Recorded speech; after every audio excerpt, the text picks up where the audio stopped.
Over the course of the last few weeks, I've dealt with discussions involving companies like EA and Activision targeting younger players with microtransactions to appease shareholders.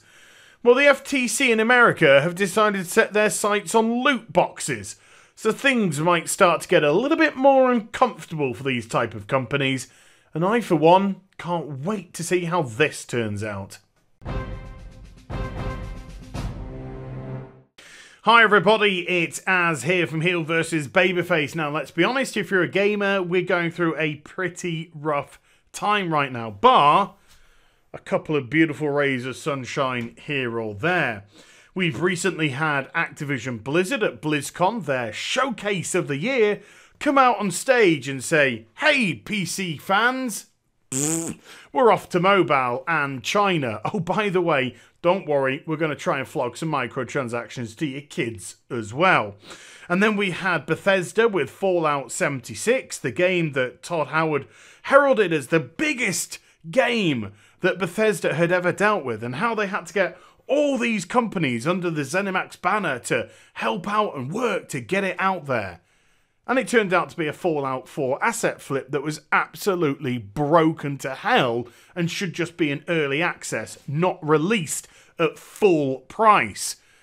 But the only thing that seemed to work in that game, surprisingly enough, was their overpriced microtransaction store.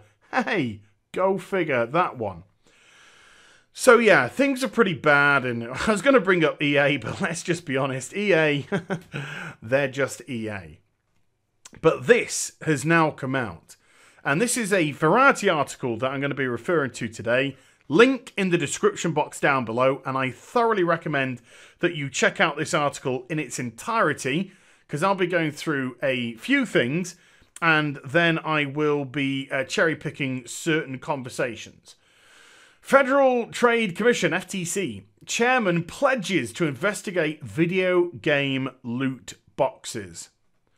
I can already hear the video game industry going right now. FTC Chairman Joseph Simons on Tuesday said he would investigate video game loot boxes to ensure that children are being protected and parents are educated on the matter. Simons testified Tuesday before the Senate Commerce Subcommittee on Consumer Protection, Product Safety, Insurance and Data Security about the Commission's work. Following his testimony, a number of senators asked Simons questions on an array of topics. Senator Maggie Hassan, who brought up the issue of loot boxes in video games earlier this year, asked the FTC to launch the investigation, and Simons confirmed he would. Now, Maggie Hassan also wrote a letter to the ESRB approximately 9 months ago. If you don't know who the ESRB are, they're kind of like the buffer for the gaming industry. They're the gaming industry's bitch. Or as I like to refer to them, they are the chocolate fireguard of the gaming industry. There's a massive fire raging behind them, and they're absolutely pissing useless. So anyway, at this commission, Maggie Hassan went to say a few things. Earlier this year, the Commission's hearing, for most of you, I discussed the possibility of the FTC examining the issue of children in the video game space. Specifically, we discussed loot boxes which allow endgame purchases with real currency for surprise winnings. The surprise being, of course, that more often than not, you're going to get ripped off. And most of you agree this is an area that could use additional oversight by the FTC. Loot boxes are now an epidemic in the video game industry. I think that's very well phrased. They are an epidemic and are present in everything from casual smartphone games — Maggie clearly has a phone — to the newest high-budget video game releases.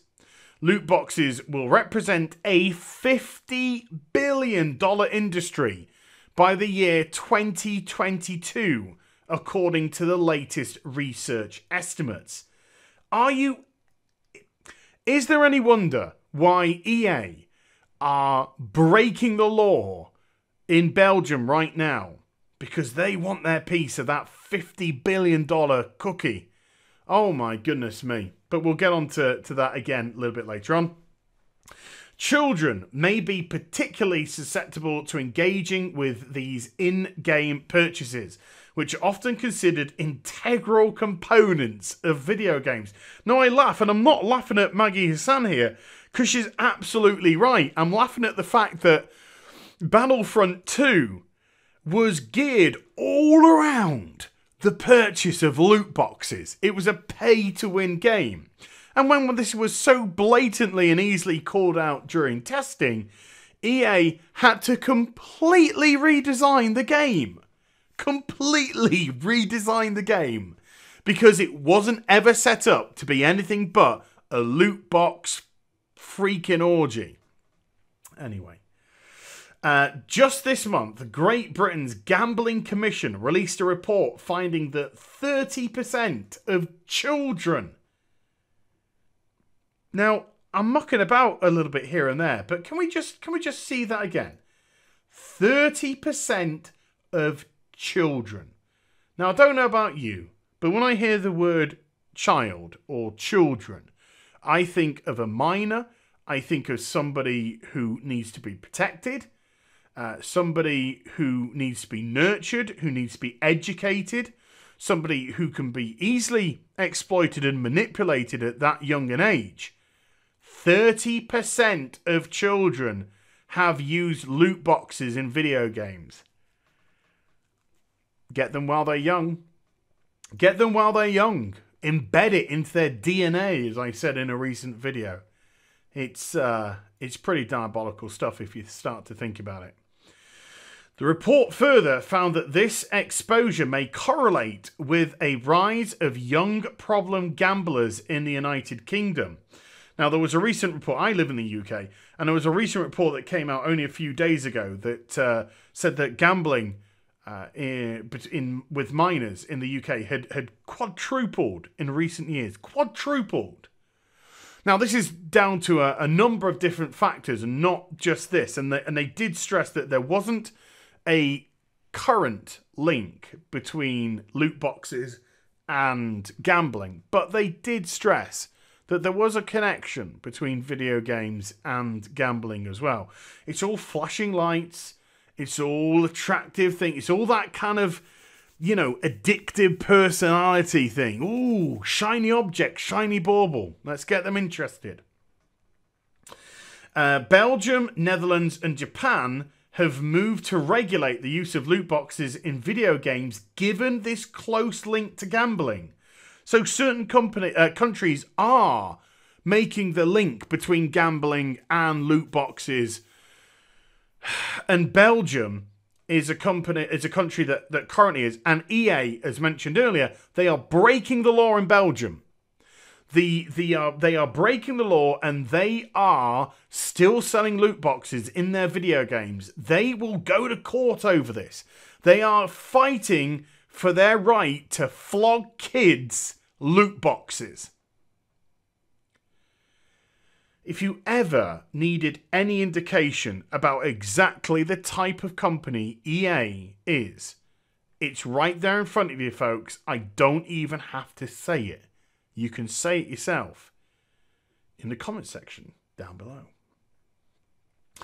Given the seriousness of this issue, I think it is in fact time for the FTC to investigate these mechanisms to ensure that children are being adequately protected and to educate parents about potential addiction or other negative impacts of these games.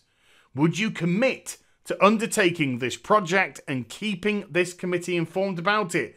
Simons replied with a simple yes. Now again, I have to stress, this is just an investigation. They're going to look into it. It's the first step in what I believe is going to be a long, long road. But it is a step which is, in my view, necessary and needed. And the reason why is we just have to listen to this ESA, Entertainment Software Association, rebuttal and their defense of loot boxes. And when you read this, it literally comes across as almost... I can't use the analogy I want to use. I'll get demonetized immediately. But let's just say a criminal with a certain penchant for a type of young person and their justification of why they do it.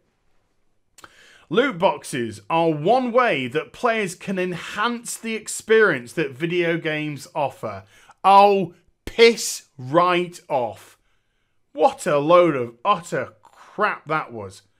Contrary to assertions, loot boxes are not gambling. Yeah, they are.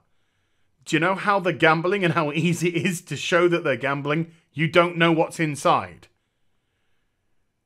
You don't know what's inside. You have an array of stuff, but you don't know what's inside. You're taking a gamble at what you can get.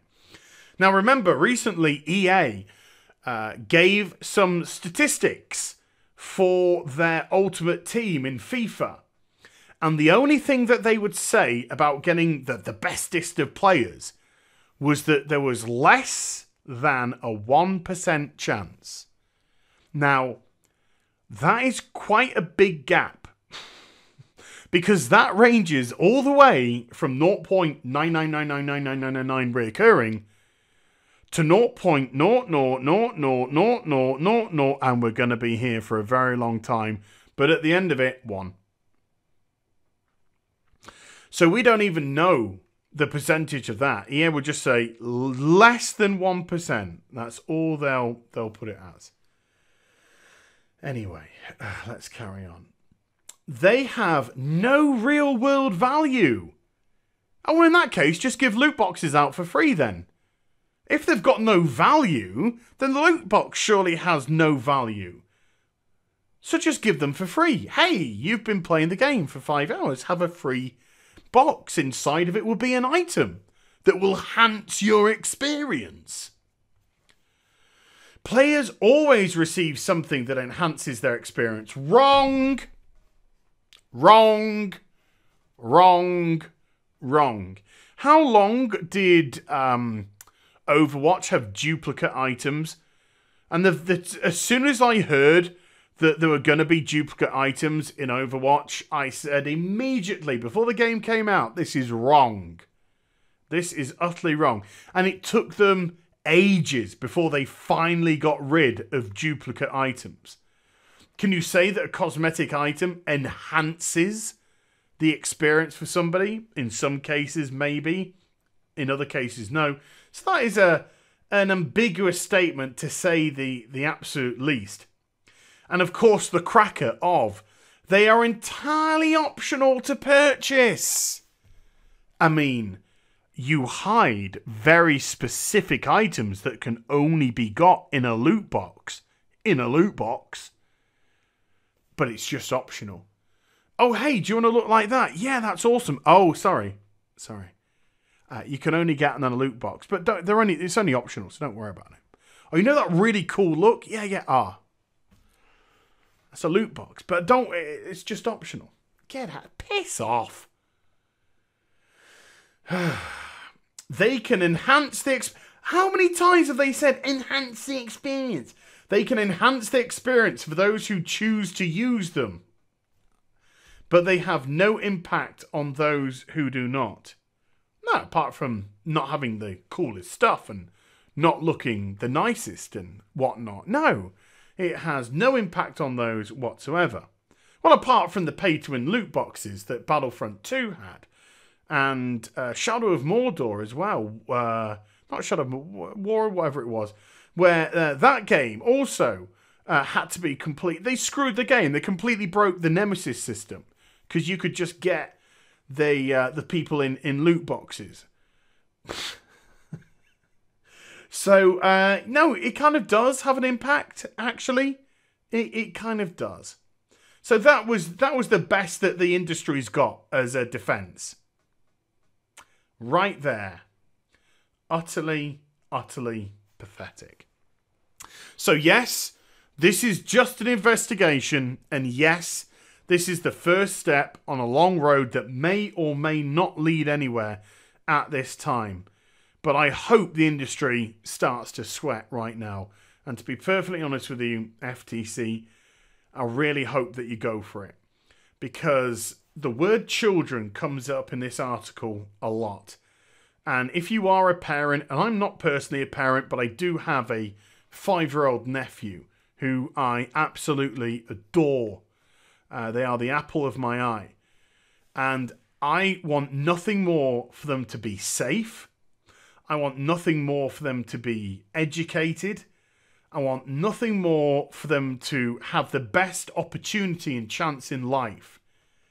I do not want to see or hear that they have fallen down into a gambling trap because companies like EA and Activision Blizzard, amongst others, want to get their dirty little mitts into them at a young age, get them into the gambling habit, get them into the microtransaction habit, make it feel as if it's normal, everyday stuff in video games when it's anything but. No, that would break my heart. So FTC, go for it. Go for it. So I hope you enjoyed the vid. If you did, do get a thumbs up and also subscribe to the channel. Follow me on social media and Twitch for live streaming links down in the description box down below. And I'll be back with some more stuff very soon. You take care. Bye for now.